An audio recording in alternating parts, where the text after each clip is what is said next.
Assalamu alaikum, welcome to Dialogue. I'm Tammur. Shamil.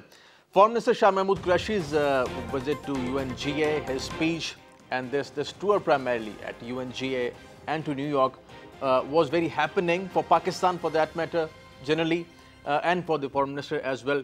The Foreign Minister had a lot of meetings with a lot of countries and their high officials. This whole trip to UNGA, Pakistan's speech, Prime Minister's speech at UNGA, and his meetings was also seen from different prisms.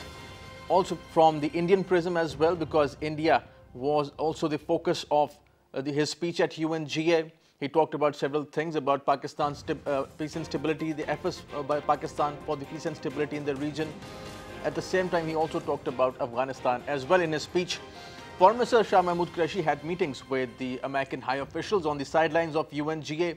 He met American National Security Advisor John Bolton. He also met the Secretary of State, Mike Pompeo. This was probably the third meeting with the American Secretary of State. Both countries talked about Afghanistan, about peace and stability in Afghanistan. America has been talking about Afghanistan from a different perspective. Pakistan has been talking about it with a different perspective.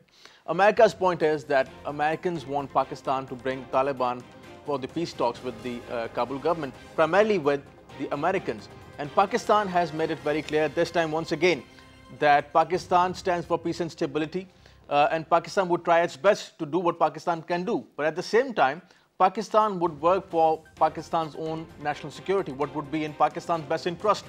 Pakistan has made it very clear for the last year or so that three things primarily: that Pakistan would not fight anybody else's war on Pakistani soil, and it's a failed strategy in Afghanistan of the United States and of NATO for that matter.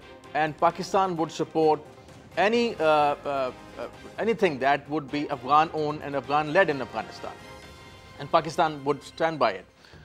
Today we are going to discuss about Foreign Minister Qureshi's meeting with the American National Security Advisor John Bolton, his meeting with Secretary Pompeo, Pakistan-Afghanistan relations, and how Pakistan and America are looking at Afghanistan. What is the way forward for Afghanistan? And for that we have our special guest in the studios.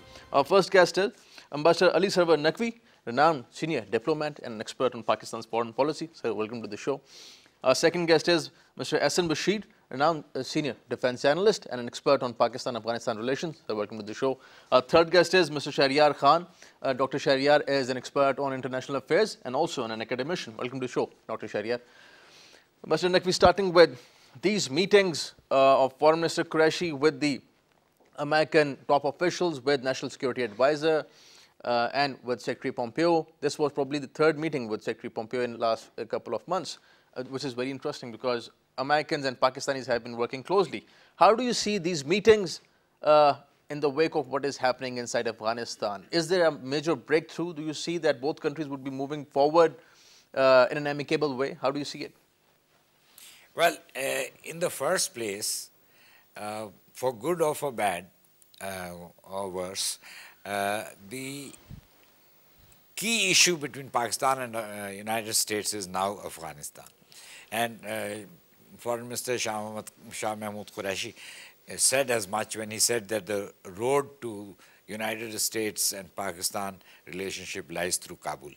So we are now in a situation where the Americans want Pakistan to bring about something which Pakistan may or may not be able to.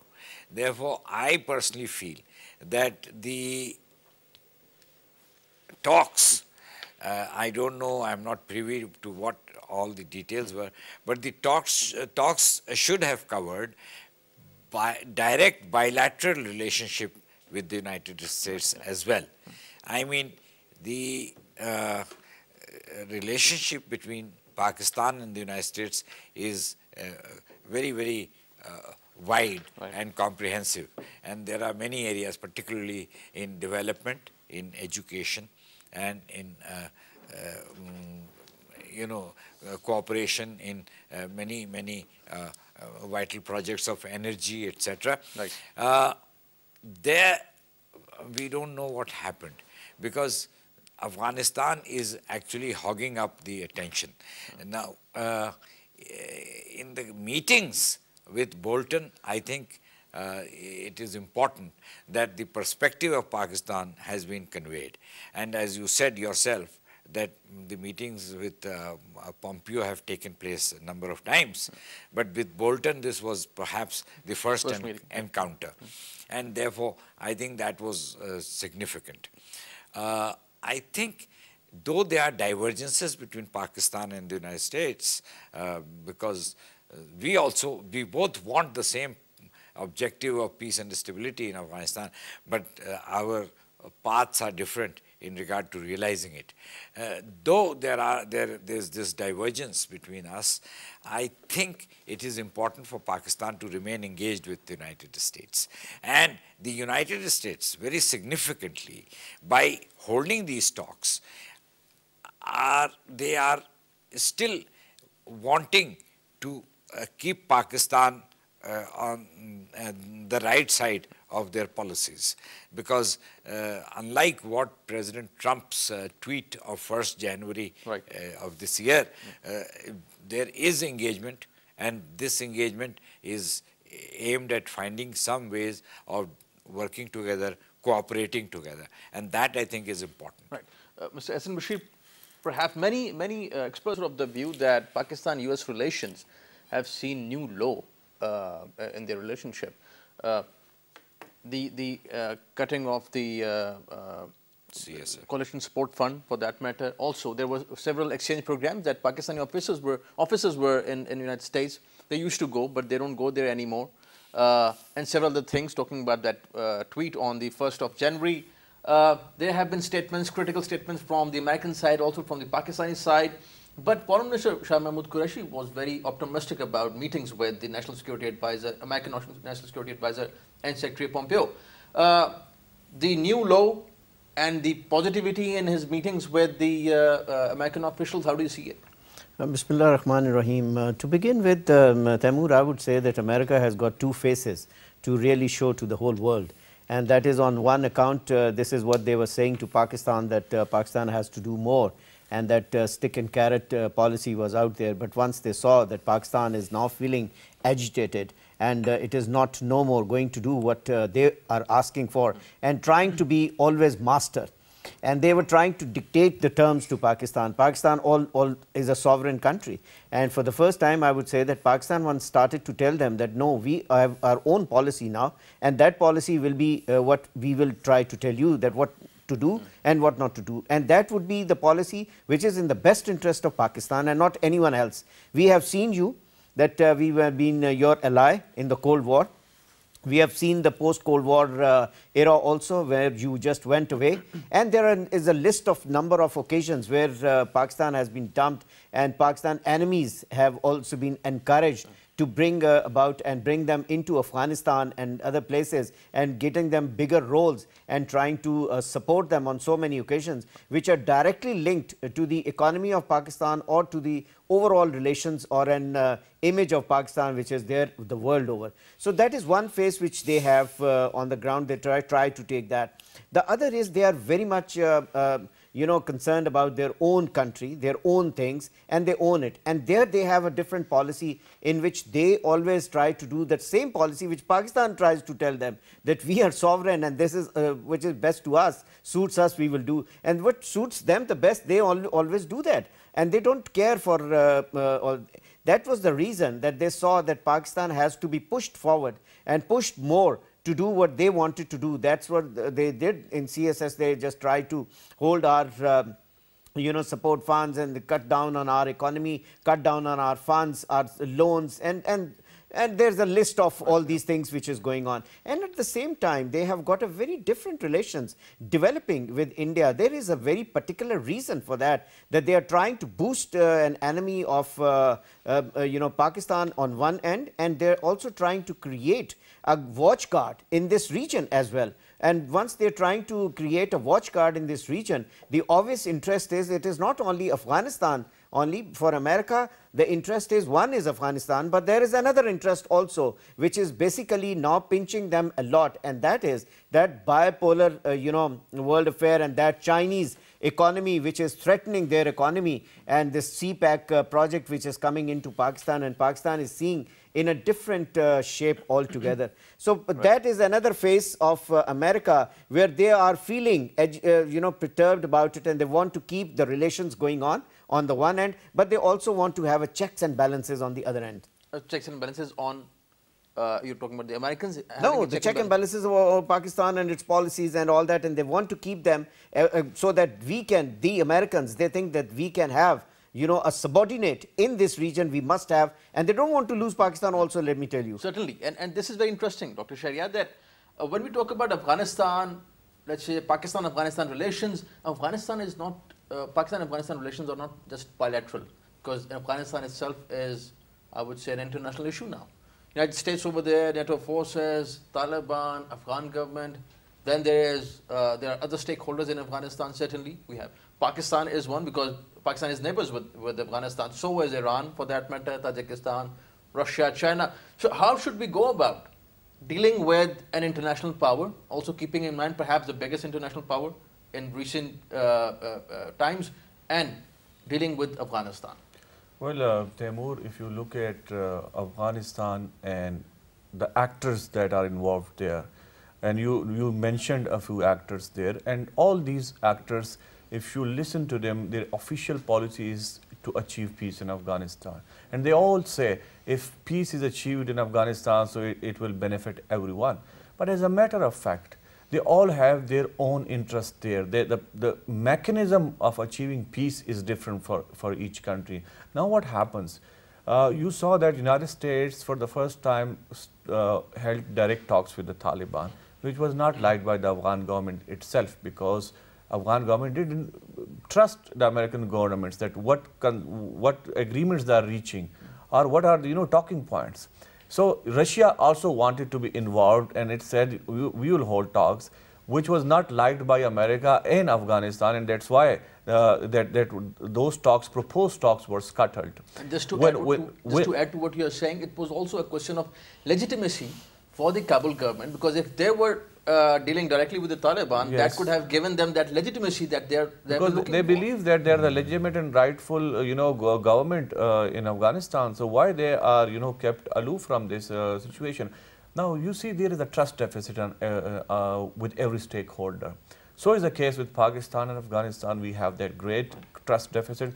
We have that trust deficit between United States and Pakistan, and the trust deficit between United States and the Afghan government. So if there is so much trust deficit between all the parties, it's really hard to reach a consensus there, and all the stakeholders coming together and highlighting their areas of concern and all agreeing, okay, let's have a roadmap, how can we achieve the peace there. So that's one of the basic issues. That's why we are not making any progress there. Now let's come to question one. Why is there this trust deficit? This is a very important and important point there. Previous government, Afghan government, Mr. Karzai also had a lot of issues with the Bush administration and also later with the Obama administration. You rightly pointed out. Yes. And what are those points? On what points do they disagree, let's say? Well, the interests are different. For instance, we are not clear, and Afghan government itself is not clear what the United States really want in Afghanistan. Sometimes they doubt that they don't even want to fight the insurgency there. Sometimes they doubt that they just want to stay here. So there is that kind of different interest. Kabul government doubts Kabul government it doubts that. There is this doubt. And Americans doubt Kabul government, that they don't want to fight the They don't want the Taliban, and probably there is so much ethnic rifts there, and there is so much power struggle there, and they don't want to work on their economy. Literally fiefdoms. Fiefdom. So when there are different interests of different actors, for instance, Iran wants to support Taliban because they don't like Americans to be there. But suppose once Taliban takes over, then the interest will change. They may not want Taliban to be there, because in the past we saw they didn't like Taliban to be ruling Kabul. So at the moment, maybe even Russians, they have established now their relationship or links with the Taliban because they don't like Americans there. But once Taliban takes over, then their perspective would also change. So these are short-term interests of different countries there, and that's why there is such a mix of interest there, and we have this trust deficit because of these different interests. Now for Pakistan, to be a very active stakeholder in Afghanistan, it's not easy job for Pakistan to do. We don't have that leverage on the parties there, and the expectations are very high. I think to plug that trust deficit with the United States and others, we have to understand that the relationship between United States and Pakistan was set from the start as such that United States consider itself as the one, as let's say, dictating to Pakistan. It believes that let's give them inducement, let's give them, you know, some aid, and they will do what we want. The second thing is, if we want to create that trust with them or with Afghan government, we have to be realistic in commitments with the United States and with Afghanistan. Sometimes we overcommit ourselves, which we cannot do. So we have to be realistic, and all those, you know, specific, you know, realistic targets which we can achieve. So then we can build, you know, slowly. Right. Ambassador Naqvi, should Pakistan be worried about the internal rift in Afghanistan or the internal rift in Kabul government? And also, the situation is very complex in Kabul for that matter, because we have to deal with Afghanistan. We are dealing with the United States as well. United States, as Dr. Sheryar was saying, isn't comfortable and doesn't trust the Kabul government. Kabul doesn't trust United States at one point, at one level, but at the same time, United States wants to give India larger role in Afghanistan.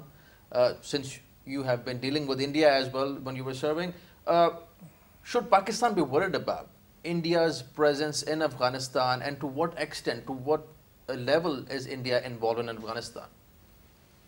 Well, you see, the Americans, when they talk to Pakistanis, and I have even talked about this with their ambassador who left some time ago, the last ambassador before the present one. They maintain that the US is only giving them a developmental role, that they do not want India to have any involvement with the peace and the stability issue, which means that the talks between the Taliban and the security of the borders and the elimination of terrorism and stuff like that, all that is something that they look towards Pakistan for achieving or for helping or facilitating the US. Now, there is a very core problem here. The Taliban, who are a major stakeholder, and they need to be recognized as such by the United States, do not want the US to be there. They want all foreign forces to leave. So there is no give in either situation. The Americans want to stay and bring about peace. But the major stakeholder in that game of establishing peace is against their very presence. So it's a very strange paradox or a strange problem, dilemma, that is besetting the Americans. Pakistan, nevertheless, wants to help to the extent it can. Pakistan also feels, and this is very important, and I have met senior officials and when I meet here and there, Pakistan also feels now that the responsibility should not be entirely upon Pakistan, and the Americans should also look towards China and Russia, because they are regional powers. For the Afghan solution. For the Afghan solution. Right. And they are regional powers, and they have to be involved in an eventual solution of the crisis between the Afghan government and the Taliban. India, for us, has no role, should not be given any role, because India will complicate matters. India has its own axe to grind. India wants a passage to Central Asia. And by the way, India is not new to Afghanistan, or Indian presence in Afghanistan is not new. They have been there since 1980s for that matter. Cultural and economic even before that relations they do have, and but the Indians should not have any political role. If they do, if they are given that, then the matter will become even more complicated. Right. We'll take a break at this point, and we are discussing Pakistan-Afghanistan relations, and certainly when we talk about Afghanistan and Pakistan, we have to discuss about many other things that are related to Pakistan-Afghanistan situation. As we were discussing that Pakistan-Afghanistan relations are not just bilateral. This is an international issue, and there are a lot of stakeholders involved in Afghanistan. So what are the options for Pakistan? Foreign Minister Qureshi had meetings on the sidelines of UNGA with the top American officials, with National Security Advisor of the United States, Mr. John Bolton, and also with Secretary Pompeo. We're talking about that, and we'll take a break over here. And after the break, we'll discuss about the options, foreign policy options for Pakistan, and how should Pakistan go about dealing with, how should Pakistan deal with Afghanistan and with the United States. Stay with us.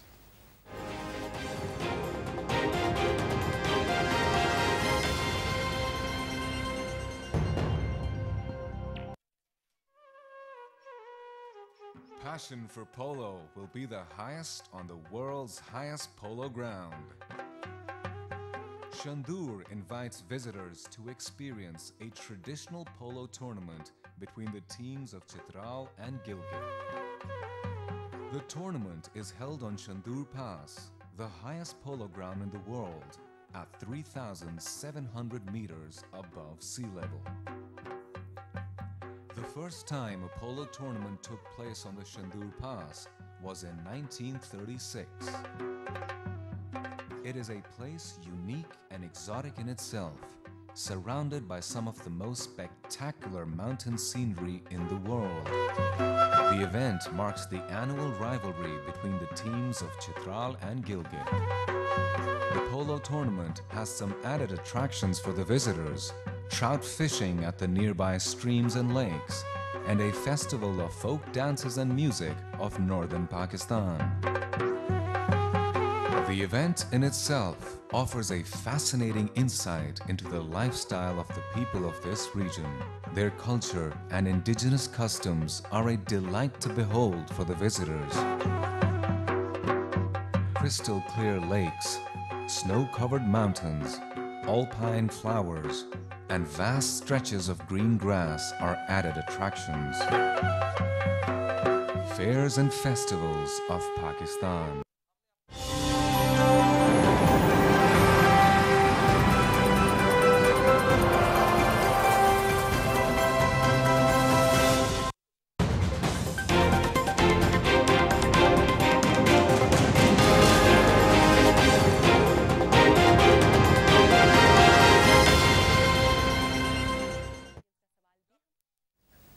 Welcome back. We're discussing Pakistan-Afghanistan relations, and before the break we were talking about the foreign policy options for Pakistan. How should Pakistan deal with Afghanistan? And when it comes to Afghanistan, Pakistan is not just dealing with the Afghan government or the Kabul government for that matter.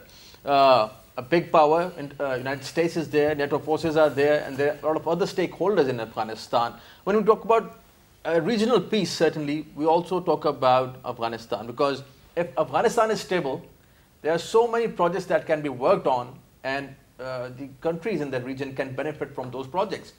So what are the options now for peace and stability in Afghanistan? Mr. Ahson talking about Afghanistan. Ambassador Saab talked about Indian presence in Afghanistan. He's of the view that they are perhaps also there for the developmental projects. This is one angle. But the other aspect is that what Foreign Minister said in his speech at UNGA, he said that India is involved in subversive activities. They have been backing, financing and supporting terrorist organizations, and for that matter, terrorist organizations like TTP, Jamaatul Ahrar and Daesh. These are the terrorist organizations supported by the Indians.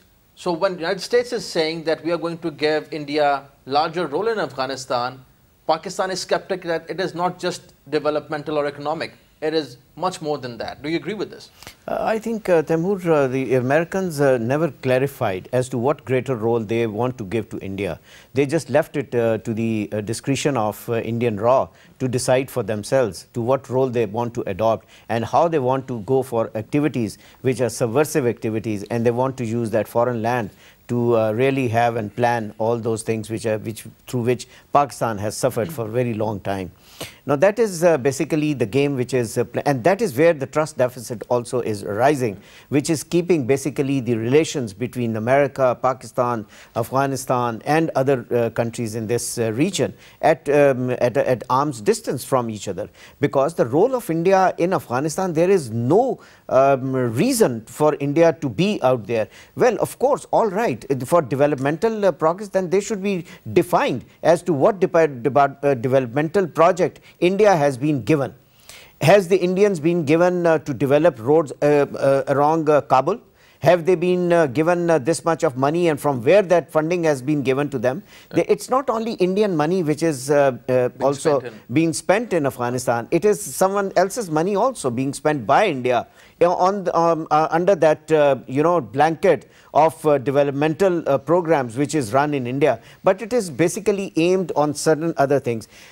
What is the justification or reason for the Indians intelligentsia to contact and get in contact with the Afghan Taliban and try to convince them that Pakistan is not your friend, so you should not try to fall on that. India is a greater friend to you, so you should come to our lobby and try to take into account that the government which is sitting in Taliban, which is sitting in Kabul, should be encouraged in their way and their policies, and you should assist them. What is that reason?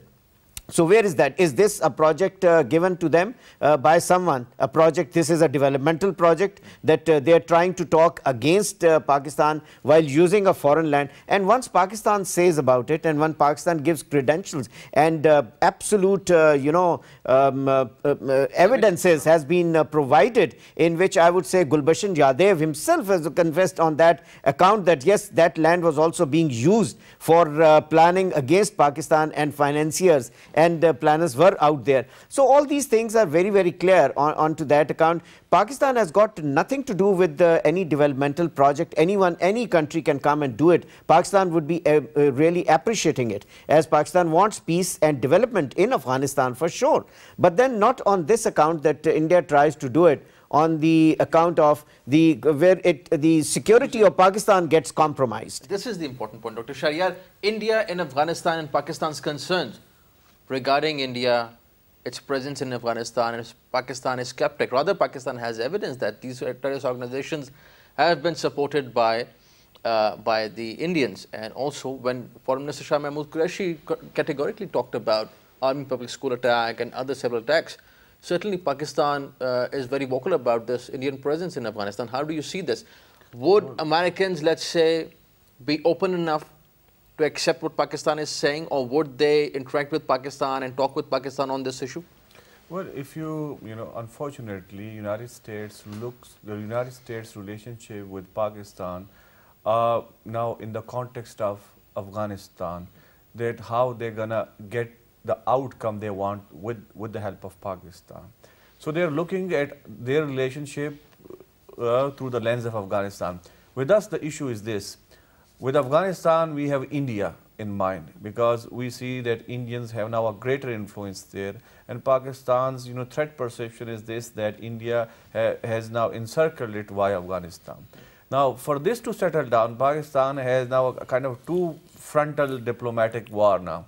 Pakistan has to settle its issues with or start talks with India, which is not happening. Pakistan's tried, but they at the last minute they didn't start talking with us. So we have ultimately we have to sit together with Indians and discuss all these issues, settle our problems with them. Then we can in those talks Afghanistan can also be addressed. So our concern in Afghanistan is primarily India and the increasing role of India. For United States, it's different. Now you see there, coming back to your question that United States, I don't think so, because United States, Pakistan has been voicing these concerns from the start to the United States, and United States has ignored them. And United States has always told Pakistan that they will be only involved in developing the country. Right. Now with the problem with the Pakistan is this, we are ourselves a cage-strapped country. And we cannot replace India there, as in that developmental. We cannot, exchange their dollar for dollar. We don't have that much money. So when they pour in the money there in Afghanistan, and they have, historical relation as well with them, they will have influence there. especially with the government there. And we don't have that influence with the government there, the way the Indians have with the government there. So this is a kind of a, that's why we are not making any headway. And that is understandable. Many people think, Ambassador Naqvi, that when Pakistan is talking about Afghanistan and that the Kabul government is perhaps closer to India, that has been the case historically. Other than the Taliban, most governments in Kabul have been close to India. But the subversive activities from Afghanistan have never been the way they are right now or in the recent past. Pakistan perhaps is not concerned about Afghanistan-India relations. It's a sovereign country, Afghanistan, so is India. They can have bilateral relations. But as Mr. Ahson Bashir was saying, not at the cost of Pakistani national security. So how do you counter the subversive Indian activities over there, and how should Pakistan bring up this issue with the Afghan government and with the American government? Well, with the American government, we have to be very candid, because the Americans have established a strategic partnership with India, and they are doing this ignoring all the realities of the politics of this region.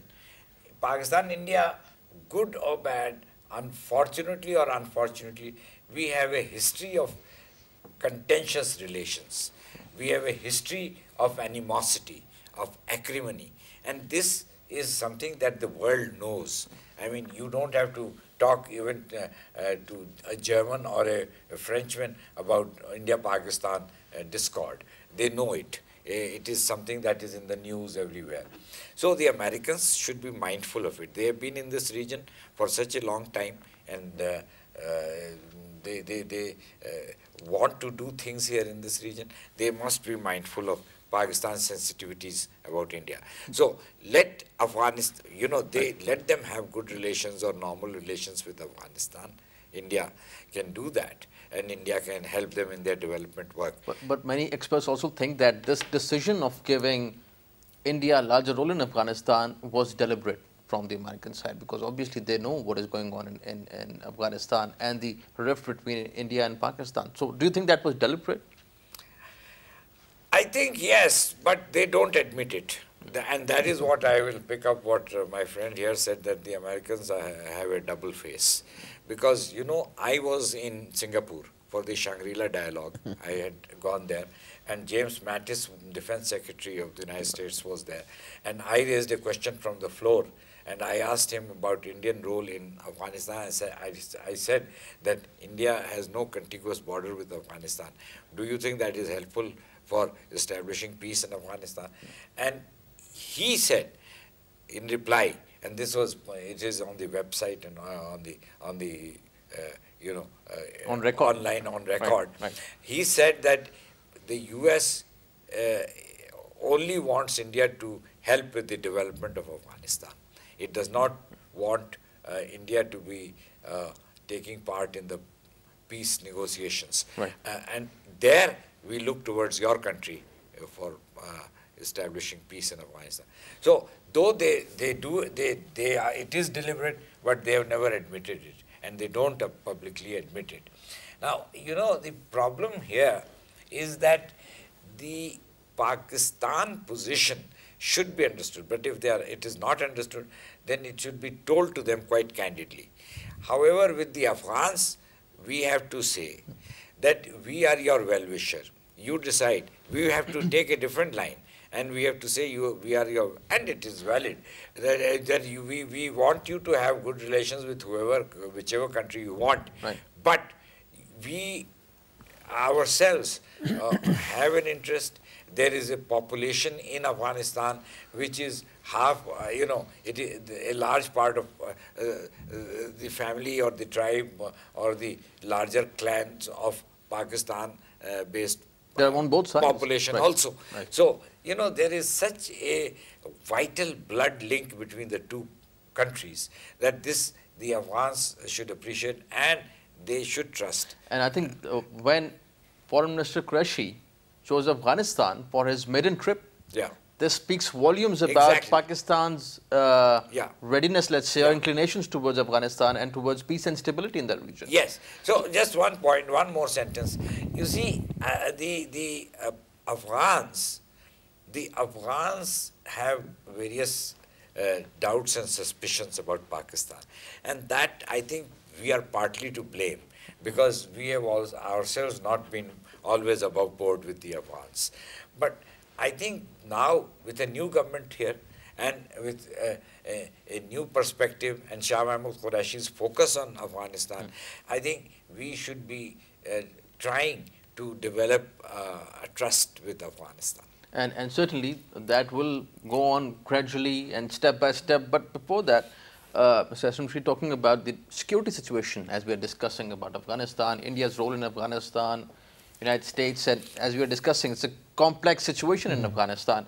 Security situation is that what the United States government is saying, American government is saying, is totally different from what neutral defense analysts in the United States are saying, are telling people about Afghanistan. That is totally exaggerated what the American government is saying. Most of the districts and the provinces are still under the Taliban control, and they have influence on many other places in Afghanistan. Majority of the area in Afghanistan is controlled and influenced by the Taliban. The NATO forces and the US forces have made it very clear that they are not going to fight the Taliban. It's the Afghan government and the Afghan security forces who are going to fight the Taliban, and US and NATO forces are just going to support them for that. Absolutely. In this scenario, do you think that India would be naive enough to put their boots on ground in Afghanistan and, let's say, take on this war, that perhaps many experts think that now the United States wants to just hand over this war to somebody? So Pakistan has said no. Probably they were at one point thinking that India might choose to be a party in this war. How is the security situation over there? Tammur, before I really comment on this, what you have said, it is very, very important aspect relating to Pakistan. I just want to say a few words on what we were talking earlier, and that is that greater role to India, which is being given for the developmental works. Now, training of police is not a developmental work by the Indians. And asking Indian soldiers and asking Indian army officers, the Afghan officers to come to India for their training through the military is exchange program, is also not developmental program. So, but that's bilateral. These are, but don't you think that's bilateral, because Pakistan is also go to United States and we go to other countries? But knowing what Mr. Sahab has said, that you always know it, that what kind of relations is between Pakistan and India. So one has to be very careful on that account. Keeping in view that history. thing. One has to be. So these things do not really fall into that ambit which we were talking earlier. These are not the developmental works, but under the blanket of developmental works, you have given justification to foreign nationals to come and stay there and stand there, and then give them support to be comfortable on that land.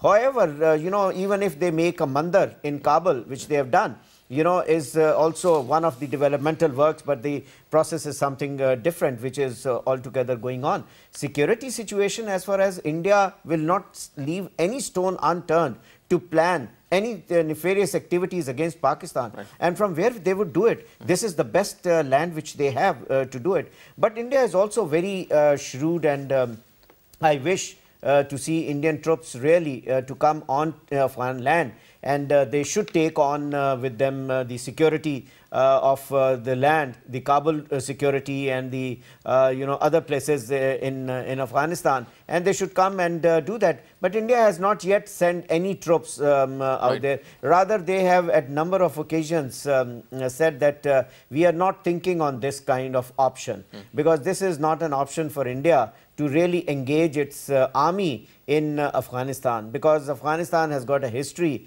that this is a graveyard of great empires, and the great empires are India, though I don't consider as a great empire in any case, but then still I think they are not at the moment, they won't do it. But if they do it, I think then this will even worsen the situation, and it will complicate the whole situation. Americans will also not be probably in favor of this as well. And also, there are news and reports that Trump administration is also thinking about Plan B in Afghanistan, and that is that privatization of the war in Afghanistan. So hand it over to private companies, and they can take care of what is happening in Afghanistan. Dr. Sheryar, this privatization of war in Afghanistan, and the elephant in the room, we have to address the Taliban.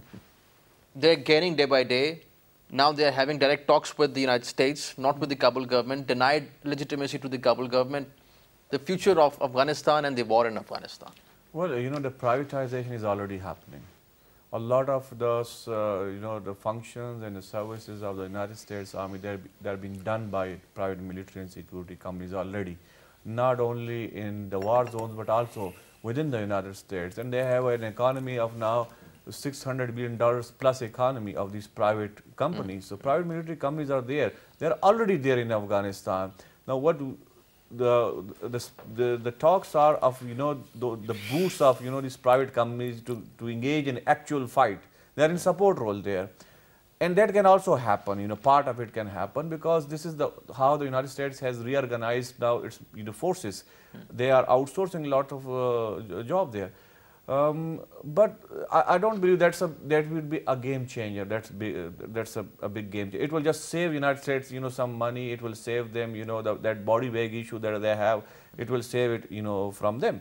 But it's not a game changer in the region. So this would would be just another experiment by the United States, because if they can drop mother of all bombs in Afghanistan, perhaps bringing in a private army would be just another experiment. It won't be private army per se, you know, they will just give them one function or other logistic or maybe support or something. Already they are doing that. They already have black water in this region. They are already, it's, you know, their army has been reorganized this way now. Coming to the Taliban, I think Taliban are getting strength day by day. They also have support, local support.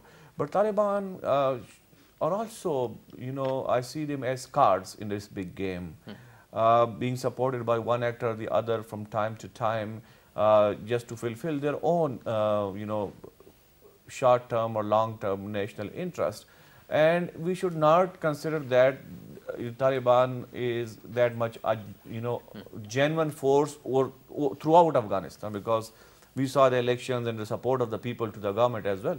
Right. This certainly, Afghanistan, the topic of Afghanistan is so interesting that we have to, if we want to discuss it in length, we certainly need few programs on this, and we have been doing them. Gentlemen, thank you for joining us. Ambassador Naqvi, pleasure having you on the show. Mr. Ahson, thank you for joining us. Thank you for your time. Dr. Sheryar, pleasure having you on the show. Thank you for joining us. Pakistan stands for peace and stability, and that is what Pakistan has said on several platforms regarding Afghanistan. Pakistan would support any Afghan process that is owned and led by the people of Afghanistan. Foreign Minister Shah Mahmood Qureshi's maiden trip to Kabul speaks volumes about Pakistan's resolve to bring peace and stability in the region and also to improve its relations with Afghanistan. But while Pakistan is going out of the way, extra mile, to improve its relations with its neighbors, we also want to see, Pakistan also wants to see the Afghan government reciprocating that. And we hope the Kabul government would do that, and we hope that peace would prevail in the region. Thank you for watching today's program. See you next time. Khuda Hafiz.